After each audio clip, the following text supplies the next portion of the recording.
Welcome to Channel AMEC, your insight to the Australian visa system.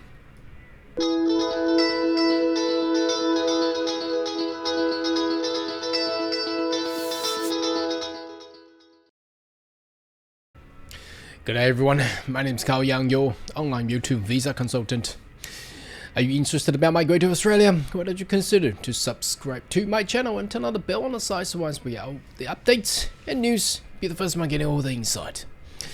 Now today's video is following up with the migration review report and also the budget of 2023-24. On Tuesday, obviously the government of Australia has released the planning level. Now let's talk about the planning level. Is it decreased or has they increased? Also by the end of this video, I'll provide some of my thoughts towards the upcoming financial year. All right, let's have a look of what it's planning ahead from July this year. Okay, so you may be able to find this page yourself as well, and many of you might already access to this page of the from Department of Home Affairs and have read about the numbers. So might as well just go through, and there is frequent asked questions and things.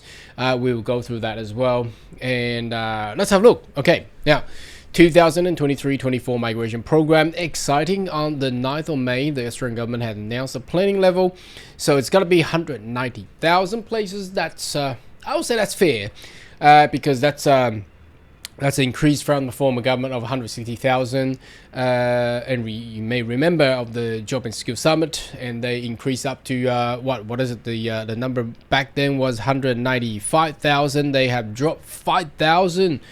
Now there's a particular category of visa has been decreased dramatically. We'll have a look at that one as well. Now from what I can see, there's not much of changes. So they focus 70% on the skill stream, that including regional 190, 491, 189, 1AA, global talent 858, and the rest will be on family. So if we go down to the family, let's have a look at the families one.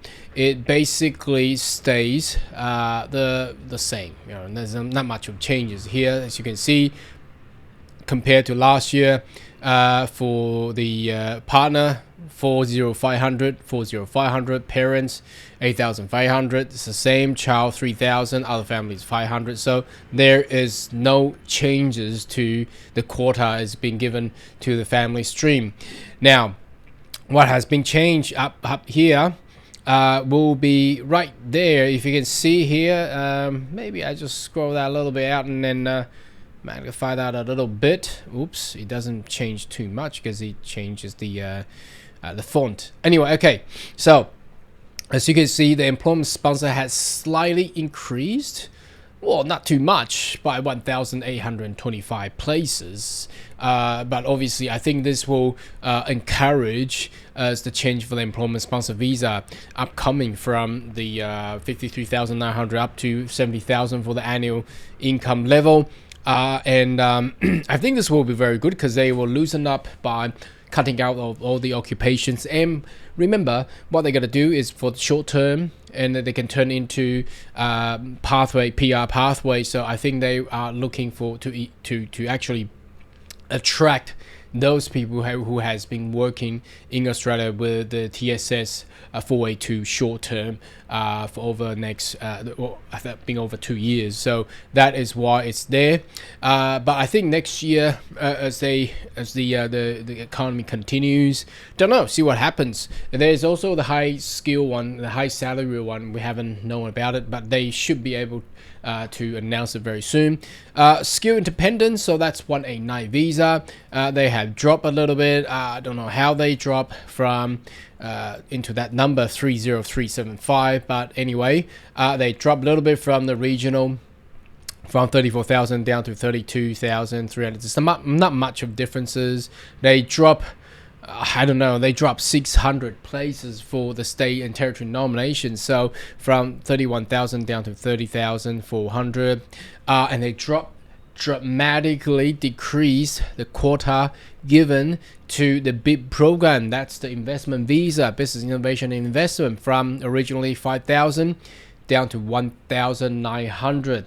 Now, luckily, they did not axe the whole program, but they have not announced whether it's going to be the business innovation investment, the innovation stream, or the investor stream, or the significant investor stream is going to still be there. We don't know. And what will be the new criteria? No one knows for the new 1,900 people. Don't know. So stay tuned. Make sure you subscribe to my channel and share it with your friend, man. Okay, global talent. They continue to promote it as I expected, because all over the year they're talking about high tech. They're talking about the AUKUS. They're talking about the National Reconstruction Fund. That's all focusing on technological, professional, and high human capital there. So I suspect they'll keep it. Nothing changed as of yet. And the quota is given at the same level, and same as the distinguished talent as well. There is some talk about how they form the size and composition. Looks like they're gonna increase a little bit more in the future. We don't know about that. There's a little bit of a number has been in the previous year for the state nomination. So as you can see, I don't know why. For the business innovation program, that Queensland does take a lot more than Victoria, just a little bit behind New South Wales. Don't know how that happened. 190, New South Wales took 9,000 of them. That's pretty good. 3,000 from Queensland, 3,000 from South Australia. Tasmania 2,000, Victoria 12,900, and the 491. There's some of the figure there. So it's all right. I don't know how that will actually fit in the coming future, but it seems to be. Why do I say that? Because they are gonna do some changes and major changes for the point test system. Remember, so how would that affect towards the new upcoming migrants? We don't know. But anyway, let's jump into the there's a FAQ, frequent asked question, for the 2023-24 migration program. So the first question has been asked.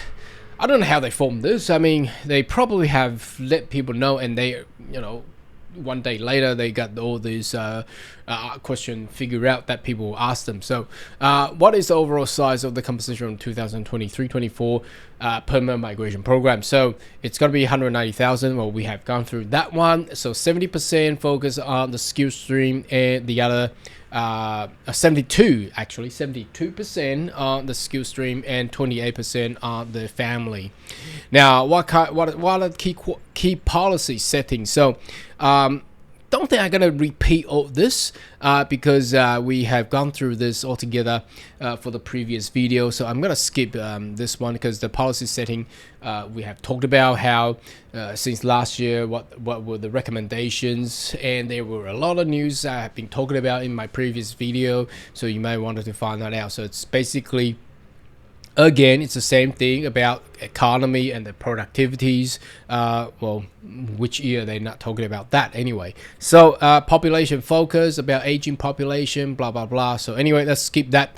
Okay, why has the planning level been set on 190,000 places?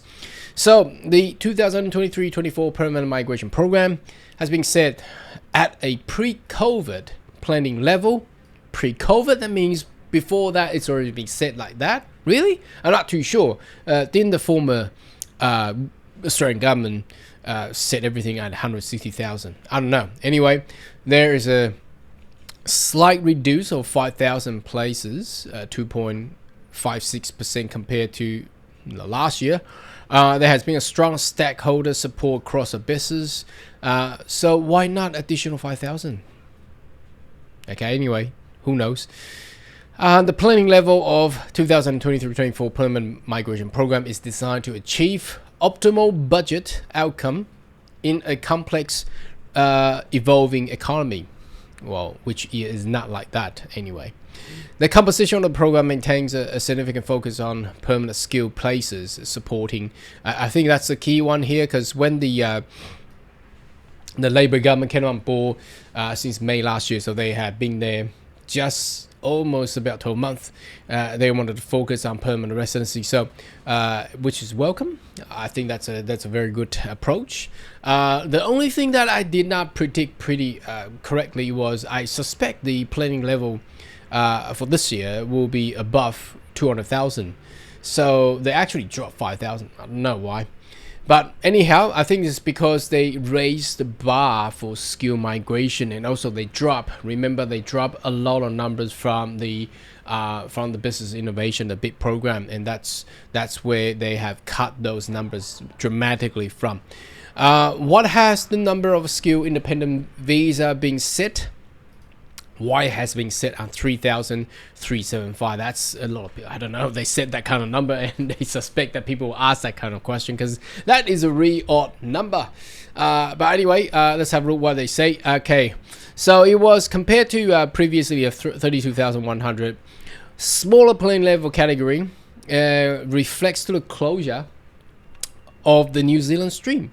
Oh, that's very good because the New Zealand stream no longer, I think this is a very good answer because New Zealand stream no longer required to go through 189 visa and go and take places on the permanent migration program. So you think about this, there's about 300 or 400 Kiwi citizens living in Australia. So they will no longer require to go through 189 PR. So obviously they take that lot away, and they would jump straight to citizenship. So there's no longer required on that one. So that's why the planning level has dropped a little bit, and that is a very key question there. So allocation of point test component of skill independent category has increased from 25,600 to 30,175. So they are actually cutting the New Zealand pathway out by giving more places to the skill independent. That is subclass 189. Okay, and the allocation remain. What does it mean, remain? So that means 2022 and 23 is the same as 200 places for the Hong Kong pathway. So a lot of people ask, well, why is it so little? The number is so little because Hong Kong pathway require the Hong Kong citizen to actually hold 482 or 485 visa for at least 3 years in regional and 4 years in other places. So they probably have already foresee how many Hong Kong citizens are actually eligible for this pathway. So anyway, that won't change. A lot of people will argue, well, will they take Hong Kong pathway away just like they take a New Zealand pathway away? I don't think they will, because I don't think there will be a direct pathway for Hong Kong citizens to become Australian citizen. That's just too odd. So I think that would be kept there. Skill independent visa granted to migrant with high human capital as well as qualifications. So they are choosing a better skill migrants. All right, for the BIT program, now the planning level has dropped from a reduction of 62% from 5,000 to 1,900 visas, reducing the planning level. Have a greater focus on addressing the immediate workforces. Basically, they are obviously you have gone through those news media. They were originally proposing to exit, but look, no developed country will have no investment program for migration. So I think they'll just keep it for a little while. But what are the law and rule and policies in regards to new BIT program? Don't know. We gotta wait until July. Okay, why hasn't there been reduction in global talent visa program? Well, I suspect they wouldn't. I was actually thinking about I was forecasting they will actually have a little bit of increase, but they didn't. So they will keep it the same. Deliver high caliber skill to Australia, obviously, because look, if you got National Reconstruction Fund, you got AUKUS, you got all these defense, you got all the semiconductor and IC design, all these high-tech attraction into Australia, you need these people. All right, so I think global talent will be there for a little while. Well, not little, but I think we'll go at least 3 or 5 years. Okay, so that would be there still. The planning level makes still attracting best brighters. How do the permanent migration program planning differ from the net overseas migration? So it's, look, net the net overseas migration actually including all the temporary visa holders. So I don't know why would people ask this kind of question. Let's have a look what their answers. So the permanent migration program is only one component of the net overseas migration. The NOM, the norm, include temporary. Well, obviously that's including working holiday and student visa holders. So there's forecast of 400,000 this year and 315,000 for the upcoming 2023-24. Well, obviously that's because they have closed the border during COVID, so all people coming back. People complain about housing. That's not what I'm going to talk about today. Anyway, the size of the permanent migration program has not increased since 2022-23. It's not driving forecast increase in norm. How can Australia deliver migration program to its planning level as department is managing growing visa application, global travel fully resume? The government will continue the effort to manage whatever they do. There are currently 380 different type of visas out there, and spending all these kind of money on temporary and also permanent. Between 1st July 2022 to 31st of March, department has finalized. Look at this one. This is massive. 6.15 million temporary and permanent visa application. Wow.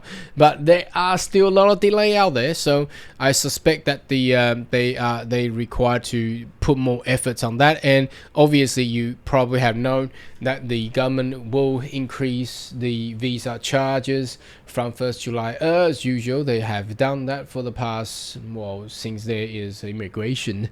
I haven't known any year that they haven't increased any visa fees anyway. So that will give more revenue for the Department of Home Affairs to actually run more visa program and better visa program. So what do I think about the 2023 and 24 migration planning level? I think it's fair.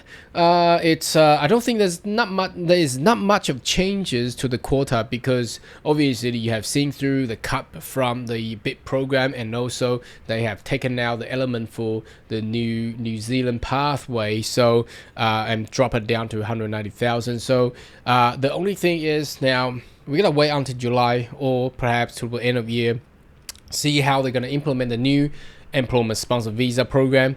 By cutting all the occupation lists out and by raising the salary up to 70,000 per annum, and also there's no LMT. That is very good. Well, can the business owners sponsor themselves because there's no more occupation list in there? Can the business owner come and establish business and sponsor themselves? Don't know. What about the new bid program? Although there's only had 1,900 places there, but what is the criteria? And also in regards to the point test system, they're going to introduce a new one, and how will that affect? How will that attract high human capitals? Obviously, we don't know yet. So make sure you subscribe to my channel. And I'll see you next video. If you have more questions, leave a comment right down below. Thank you. Goodbye.